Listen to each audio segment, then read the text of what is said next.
សំឡេងចិញ្ច្រាំបន្លែផាំងផាំងផាំងជំនាញកំបិតរបស់ឯងនេះឆ្កែគេនៅមើលទៅមានរបៀបជាងឯងទៅទៀតផ្ទះខ្ញុំធ្លាប់តែប្រើដៃហែកនឹងប្រើដៃហែកឯងស្មានតែនេះជាស្បៃក្តោបហែកដោយដៃមែនទេយុវជនលោកមេផ្ទះបាយលីវចាំមើលខ្ញុំសម្ដែងក្បាច់ពិសេសឲ្យមើលសំឡេងស្រែក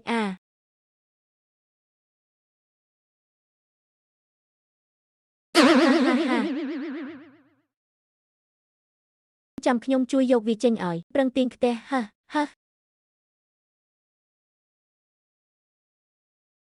ជន់វភ្លឺចិញ្ចាចតែម្ដង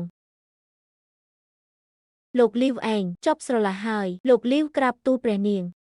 ម្នាក់នេះមកទីនេះគឺដើម្បីបង្កបញ្ហាសុទ្ធសាធយុវជនទូបង្គំពិតជាចង់រៀនធ្វើម្ហូបមែនគ្រាន់តែទូបង្គំរៀងឆ្កងដៃបន្តិចព្រះនាងឆ្កងដៃផងហ៊ានប្រើខ្ទះអង្រួនទៀតយុវជនបើមិនសាកល្បងតើដឹងថាខ្លួនឯងមិនអាចធ្វើបានដោយរបៀបណាព្រះនាងឲ្យគេសាកល្បងការងារ3ខែចុះបើធ្វើមិនកើតចាំដេញចេញតាមក្រោយមន្ត្រីក្រាបទូលព្រះនាងហេតុអ្វីព្រះនាងចង់ទុកគេព្រះនាងមនុស្សដែលជំនាញធ្វើម្ហូបអន់ដល់ថ្នាក់ហ្នឹងតែហ៊ានចូលមកក្នុងផ្ទះបាយលួងមិនមែនជាមនុស្សងងខ្លៅក៏ជាមនុស្សដែលកំពុងខ្លាញ់បន្លំដែរយើងចង់ដឹងណាស់ថាគេជាប្រភេទមួយណា